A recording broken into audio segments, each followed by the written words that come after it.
चलो बेटा, हम लोग पढ़ेंगे इलास्टिसिटी एंड मस्कुलर सिस्टम। ठीक है, तो इलास्टिसिटी और मस्कुलर सिस्टम में इंटर रिलेशन क्या है बेटा दोनों का? जो प्रॉपर्टी इलास्टिसिटी का होती है वही प्रॉपर्टी किसकी होती है? हमारे मसल की होती है। ठीक है, आ जाओ, हमको इसमें पढ़ना है बेटा कॉन्सेप्ट ऑफ इलास्टिसिटी, एक्सप्लेन करना स्ट्रेस किसे कहते हैं, स्ट्रेन किसे कहते हैं, हुक्स लॉ किसे कहते हैं। जो स्ट्रेस होता है वो internal resistance per unit area होता है। क्या होता है? इंटरनल, जब कोई फोर्स लगाते हो, ठीक है, या अपने तरफ खींचते हो, मतलब पुश करते हो या पुल करते हो, ठीक है, तो पर्टिकुलर एरिया में फोर्स लगती है ना, तो पर यूनिट एरिया में हम जितने रेजिस्टेंस डेवलप करते हैं उसको क्या बोलते हैं? स्ट्रेस बोलते हैं। ठीक है, स्ट्रेस क्या हो गया? Internal resistance per unit area हो गया। ठीक है बेटा, अब क्या होगा? स्ट्रेस करोगे तो उसमें चेंजेज होगा ना, ठीक है, तो जो चेंजेज होता है बेटा उसको स्ट्रेन बोलते हैं। क्या बोलते हैं? उसको स्ट्रेन बोलते हैं। स्ट्रेस क्या हो गया?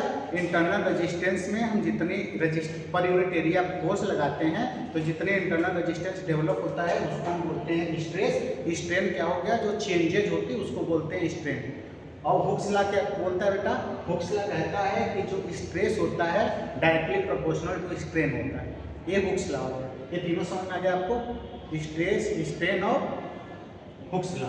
अब आते हैं, हमको क्या पढ़ना है? जैसे कंसेप्ट स्प्रिंग का होता है। सपोज कर लो कि एक स्प्रिंग है आपके पास, तो स्प्रिंग को जब दबाते हो तो क्या लगा रहे हो? पर यूनिट फोर्स लगा रहे हो ना, पर यूनिट एरिया फोर्स लगा रहे हो। ठीक है, फोर्स पर यूनिट एरिया हो गया बेटा, तो स्ट्रेन हो गया। अब स्प्रिंग या तो छोटा हो जाएगा जब उसको दबाओगे, ठीक है, अपने तरफ खींचोगे तो बड़ा हो जाएगा। तो जो चेंजेज होता है उसके लेंथ में उसको हम बोल देंगे स्ट्रेन। और दोनों के बीच में जो रिलेशनशिप होता है कि दोनों लिनियर रिलेशन हो गया, मतलब प्रोपोर्शनल हो गया ना, जितना हम स्ट्रेन लगाएंगे, मतलब जितना स्ट्रेस लगाएंगे उतना स्ट्रेन डेवलप होगा, तो उसको हम बोलते हैं हुक्स लॉ। स्प्रिंग का एप्लीकेशन भी इसी तरीके से होता है। उसके बाद क्या करना है? हमको मस्कुलर सिस्टम में पढ़ना है, इसके रोल को। ठीक है, हमने अभी एक लाइन बोला था कि जो इलास्टिसिटी की प्रॉपर्टी होती है वो मसल की प्रॉपर्टी के इक्विवेलेंट होता है। उसके बाद आ जाओ, इलास्टिसिटी को कैसे डिफाइन करोगे? Property of the material to the regain original is shape after deformity. कहने का मतलब क्या होता है कि आपके पास एक आटा, गूथा हुआ आटा होता है, आटे को गूथा हुआ होता है, उसको रोल कर लो बेटा। रोल करने के बाद जब स्ट्रेन लगाओगे, स्ट्रेस लगाओगे, ठीक है, तो उसके एरिया में चेंजेज हो गया, स्ट्रेन हो गया। अब क्या हो गया? वही प्रॉपर्टी इलास्टिसिटी का होती है। ठीक है, जो हम चेंजेस कर दें वो उसी पर रुका रह जाए, तो वही प्रॉपर्टी इलास्टिसिटी की होती है। Property of the material to the regain original shape after deformity. Deformity के बाद आटे को खींच दिए, उसकी लेंथ में चेंजेज हो गई ना, उसी को हम क्या बोलते हैं बेटा? इलास्टिसिटी बोलते हैं। इसकी प्रॉपर्टी होती है। ठीक है, और इसका इंपॉर्टेंस क्या है? बायोमैकेनिक्स और रिहेबिलिटेशन में यूज होता है इसका प्रॉपर्टी। जैसे सपोज कर लो कि मसल अगर वीक हो गई है तो उसको स्ट्रांग करने के लिए उस पर बार बार फोर्स लगाओगे तो स्ट्रांग होगा। ठीक है बेटा, उसके बाद स्ट्रेस आ जाओ। स्ट्रेस क्या होता है? Internal force per unit area होता है, अभी बताया आपने। ये टेंसाइल होता है, कॉम्प्रिहेंसिव होता है, शियर होता है। टेंसाइल का मतलब आप प्रेशर, उस पर टेंशन लगा रहे हो बेटा। कॉम्प्रिहेंसिव का मतलब खींच रहे हो उसको। उसके बाद शियर पे उसका शेप चेंज कर रहे हो। ठीक है, अब इसका जो एक्सप्रेस मतलब क्या होगा? फोर्स पे क्या होता है? न्यूटन होता है। फोर्स पर यूनिट एरिया है ना, तो न्यूटन पर मीटर स्क्वायर हो जाएगा। F/A होता है, तो फोर्स की जो यूनिट होती है वो न्यूटन होती है और एरिया की यूनिट मीटर स्क्वायर होता है, तो न्यूटन पर मीटर स्क्वायर हो गया आपका। स्ट्रेन क्या होता है बेटा? जो डिफॉर्मिटी प्रोड्यूस हो रही है, शेप चेंजेज होता है, जो लेंथेस में चेंजेज होता है उसी को हम बोलते हैं स्ट्रेस। तो डिफॉर्मिटी प्रोड्यूस बाय स्ट्रेस को हम क्या बोलते हैं बेटा? स्ट्रेन बोलते हैं। इसमें या तो लेंथ जो होती है ओरिजिनल में जितनी है उतनी या तो चेंज हो जाएगी, मतलब या तो कम हो जाएगी या ज़्यादा हो जाएगी, इसकी कोई यूनिट नहीं होती। क्यों? क्योंकि रिलेटिव टर्म है। ठीक है, उसके बाद आ जाओ, स्ट्रेस स्ट्रेन का रिलेशनशिप क्या होता है? ये प्रोपोर्शनल होता है, मतलब जो स्ट्रेस होता है स्ट्रेन के डायरेक्टली प्रोपोर्शनल होता है बेटा। अब इसमें क्या होता है? इलास्टिसिटी की लिमिट होती है। कहने का मतलब एक रबड़ को एक क्या कहते हैं, रबड़ है आपके पास, रबड़ को एक लिमिट तक आप स्ट्रेस स्ट्रेन कर सकते हो, खींच सकते हो ना, उससे ज़्यादा क्या हो जाएगा? ब्रेक हो जाएगा, टूट जाता है। ठीक है, तो वही बोला, इलास्टिसिटी की एक लिमिट प्रॉपर्टी होती है। ठीक है, इसका एंड पॉइंट होता है, मतलब आप रबड़ को खींचोगे तो यहाँ तक अगर उसके स्ट्रेन करने की जो क्षमता होती है, रोकने की क्षमता होती है, सिर्फ इतने ही इलास्टिसिटी प्रॉपर्टी होती है। इसके बियॉन्ड करोगे तो टूट जाएगा। ठीक है, तो उसको क्या बोलते हैं बेटा? ब्रेकिंग पॉइंट बोलते हैं। ठीक है। और दोनों का रिलेशनशिप कैसा है देखो बेटा, लीनियर रिलेशनशिप है, ठीक है। उसके बाद आ जाओ हुक्स लॉ। हुक्स लॉ क्या कहता है कि जो स्ट्रेस होता है वो डायरेक्टली प्रोपोर्शनल टू स्ट्रेन होता है, ठीक है।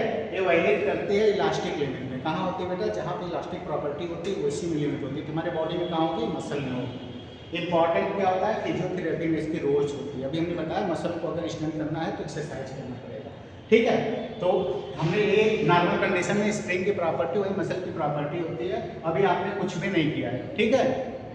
तो ये नॉर्मल कंडीशन है, आपने फोर्स लगा दिया तो एक्स चेंजेज हुआ, और फोर्स लगा दिया था 2x चेंजेज हो गया, ठीक। तो जो फोर्स लगा रहे थे वो क्या था, स्ट्रेस था, और जो चेंज हो रही थी वो स्ट्रेन थी। तो x और 2x यहाँ पे क्या है, स्ट्रेन है, ठीक है। तो इसको लिख सकते हैं, पढ़े हो 12th के फिजिक्स में ना, स्प्रिंग का निकलना होता है तो माइनस की वैल्यू, माइनस इस वजह से होता है क्योंकि वो क्या हो रही है, स्ट्रेच हो रही है, ठीक है। तो माइनस हो गया और k कांस्टेंट हो गया, x कितना चेंजेज होगा, ठीक। उसके बाद आ जाओगे स्प्रिंग। स्प्रिंग में क्या होता है बेटा, ये मैकेनिकल डिवाइस होती है, स्टोर होती है इलास्टिक एनर्जी से, ठीक। ये ओबे करता है किसको, हुक्स लॉ को, जो भी पीछे पढ़े होंगे। प्रॉपर्टी क्या होता है स्प्रिंग की बेटा, इसमें इलास्टिसिटी होती है, ठीक, स्टिफनेस होती है, रिलीजेंस होती है, ड्यूरेबिलिटी होती है। कहने का मतलब क्या होता है कि आपके पास कोई स्प्रिंग होती है, गाड़ी में स्प्रिंग लगी होती है तो उसमें क्या होता है, जर्क नहीं आता है ना।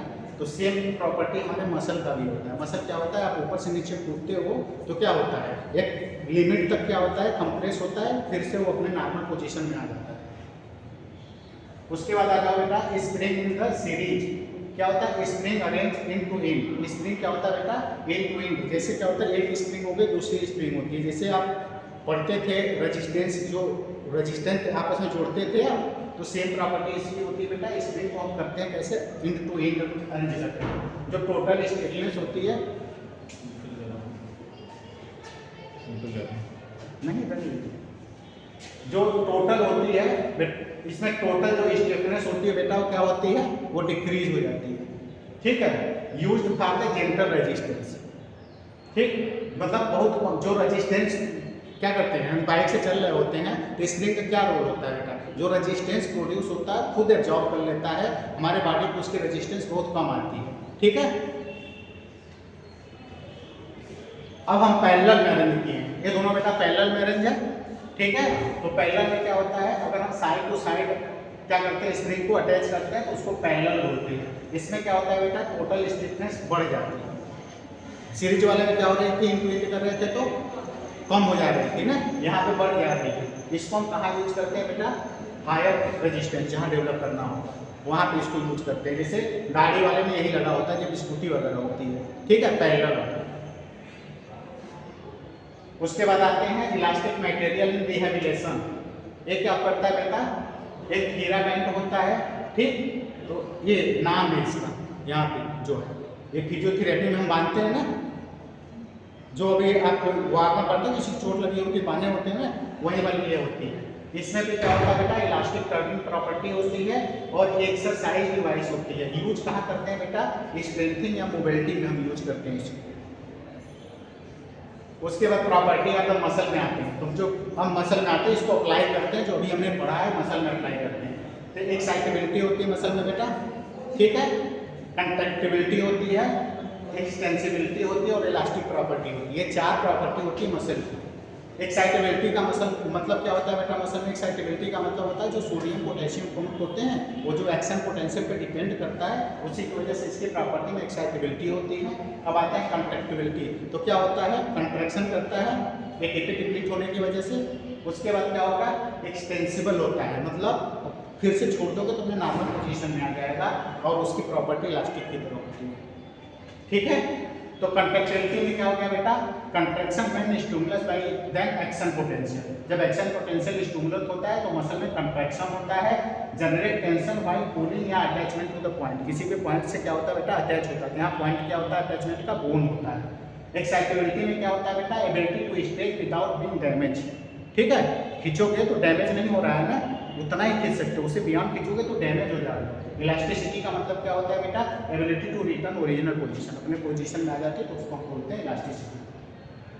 अब आते हैं type of the muscular contraction. इसमें क्या होता है, आइसोमेट्रिक होता है, आइसोटोनिक होता है, आइसोकाइनेटिक होता है। तो आइसोमेट्रिक में क्या होता है बेटा, अब सपोज कर लो कि आप डंबल कर रहे हो, ठीक है, तो डंबल में करते हैं, अभी इस रेस्ट पोजीशन में डाले हो तो कोई भी दिक्कत नहीं है, अभी कोई मूवमेंट नहीं कर रहे। उसके बाद क्या होता है बेटा, जब हम कंट्रैक्शन कर रहे होते हैं, जब हम अपनी तरफ खींच रहे होते हैं, मतलब कंट्रैक्शन कर रहे हैं, यहाँ पे कंट्रैक्शन आता है। उसके बाद जब हम बाहर की तरफ जाते हैं तो उसको हम बोलते हैं ईट जैसे कंट्रैक्शन। तो इसमें आइसोमेट्रिक और ये आइसोटोनिक। तो आइसोमेट्रिक में क्या होता है, लेंथ कांस्टेंट होता है बेटा, जैसे हम दीवार पे धक्का दे रहे हैं, ये क्या हो जाएगा, आइसोमेट्रिक हो गया, ठीक है, लेंथ मेरा कांस्टेंट है। अगर आपका टोन कांस्टेंट होगा, ठीक है, तो उसको क्या बोलते हैं, टेंशन कांस्टेंट है, तो उसको हम बोलते हैं आइसोटोनिक। आइसोकाइनेटिक में एनर्जी कांस्टेंट होती है। उसके बाद आता है बेटा structural classification of the muscle.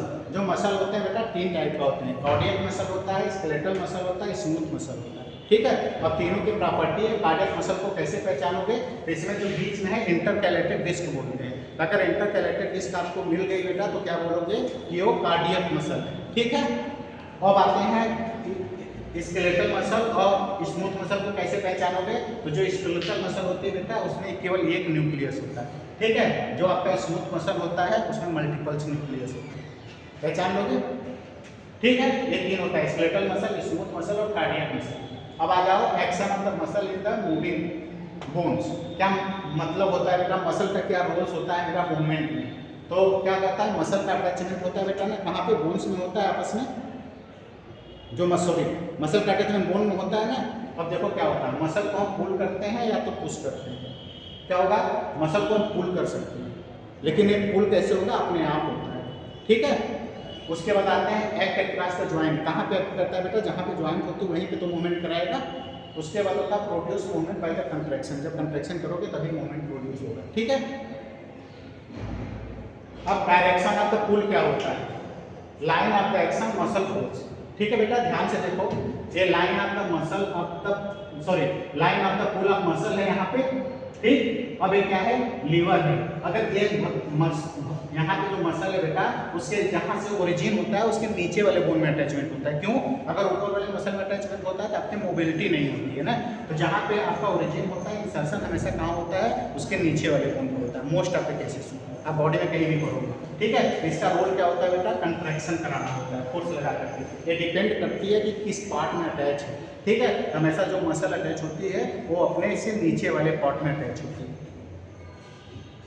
Angle of पुल क्या होता है बेटा, एंगल ऑफ पुल जो होती है मसल और फोर्स, जो मसल में फोर्स लग रहा है और बोन के बीच में जो एंगल बन रहे होते हैं उसको हम क्या बोलते हैं, एंगल ऑफ पुल बोलते हैं। ये क्या करता है बेटा, जितना ज़्यादा एंगल होगा मतलब उतना कम फोर्स लगेगा। आप नीचे से अगर यहाँ से डंबल उठाओगे तो ज़्यादा फोर्स लगेगा, यहाँ से उठाओगे तो कम फोर्स लगेगा। अब आते हैं functional classification of the muscle, ठीक है। एक होता है एगोनिस्ट होता है, दूसरा एंटागोनिस्ट होता है। एगोनिस्ट का मतलब क्या हो गया बेटा, सेम फंक्शन करता है, उसको हम एगोनिस्ट बोलते हैं। अगर अपोजिट फंक्शन कर रहा होता है तो उसको एंटागोनिस्ट बोलते हैं। सिनर्जिस्टिक में क्या होता है, दो आपस में जुड़ जाते हैं, मतलब 2+2 को सिनर्जिस्टिक बोलते हैं। और फिक्सेटर क्या होता है, वो फिक्स रहता है, उसकी मोबिलिटी में कोई फर्क नहीं पड़ता है, जैसे हमारे कान के मसल होते हैं। उसके बाद आ जाओ बेटा coordination of the muscular system. Smooth and control movement होता होने के लिए क्या होता है, इसका यूज होता है बेटा मस्कुलर सिस्टम का, नर्वस सिस्टम का इन्वॉल्वमेंट होता है, ठीक है। और इम्पॉर्टेंट होते हैं रिहेबिलिटेशन में, इसका रोल होता है।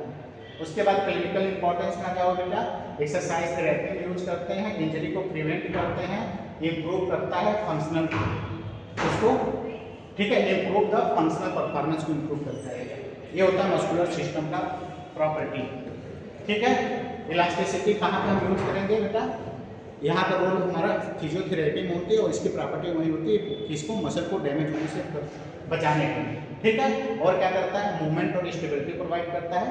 फिजियोथेरेपी में इसको यूज कर सकते हैं, ठीक। और कुछ पूछना है इसमें, कुछ नहीं समझ में आया बताओ। इसमें 3 चीज़ें जरूर याद रखना, स्ट्रेन क्या होता है, स्ट्रेस क्या होता है, हुक्स क्या होता है, ठीक है। बस याद रखना जो स्प्रिंग की प्रॉपर्टी बेटा वही मसल की प्रॉपर्टी होती है, ठीक है।